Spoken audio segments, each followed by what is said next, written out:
Primaries were new. Nobody knew how seriously they would be taken. It's one thing to win a lot of primaries. It's another thing to go and get the nomination. A new deal for the American people. Extremism in the defense of liberty. There is no substitute for victory. The United States of America.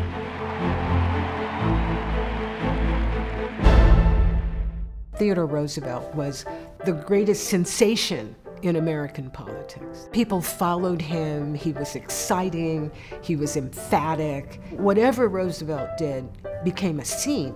Since Abraham Lincoln, there hadn't been a president who really took the office and made it strong and effective. He was a breath of fresh air. The Industrial Revolution had hit the United States like a gale force. For the first time in American history, the enemy of freedom was not so clearly the government. Now it was private power, concentrated in corporations. Roosevelt took the first steps to really reform the worst problems that had emerged. In 1908, many people wanted TR to take another term. He had had part of McKinley's term and his own term, and he decided that he didn't want to violate the two-term tradition. I think as soon as he announced, he regretted it. He handed the White House to one of his most loyal cabinet members, William Howard Taft, and went off to hunt in Africa. That was fun for a while, but he began to get restless, and he began to hear rumors that Taft was going weak, wasn't a worthy successor. Taft is pretty unpopular by 1912. He just can't seem to hold the party together. People see TR as a savior. He is the most popular man in America. Taft had the support of most of the party machinery. So Roosevelt's only chance to get nominated by the Republican Party was through the primary. Because of the efforts of Roosevelt, important states, including Ohio, William Howard Taft's home state, enact the primary.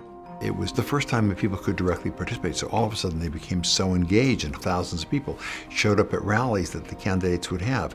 Roosevelt could talk all day. He was pretty good at the whistle stop, and you go through 30 cities in a day. There was a soap opera nature to it that also was very exciting. These guys have been best friends, and now they're fighting against each other, calling each other names. TR calls Taft a puzzle wit. It was sort of an ugly friend against friend story. Taft called Roosevelt a honeyfuger, and it took me a long time to find out what a honeyfuger means. The primaries were celebrated as a reform, but people noticed right away that you risk a degeneration of a contest between two parties that stand for something to a cult of personality, to a personal battle where the candidates attack each other. I would say that Roosevelt supported the primaries because he did so well in them. Even though it was only 13 states out of 48 that had primaries, the Roosevelt camp would argue, you let the people decide, and they want TR. Roosevelt goes to the 1912 Republican Convention about 50 votes short of getting the nomination.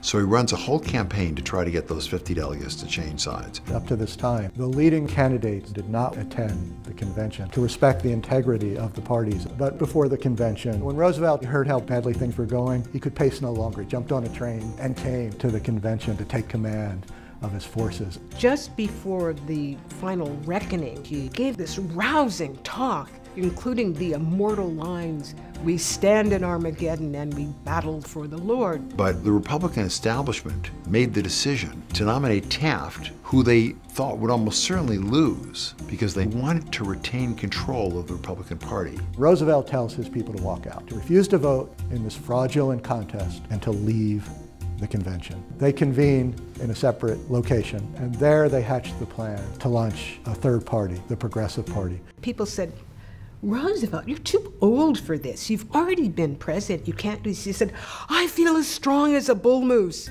Theodore Roosevelt in the Progressive Party puts on the table the modern welfare state. It's Social Security, it's unemployment insurance, old age pension, the National Health Service, National Health Insurance, women's suffrage, workmen's compensation, it's the end of child labor. And Roosevelt got a lot of votes, but he didn't get enough. And poor old Taft came in third.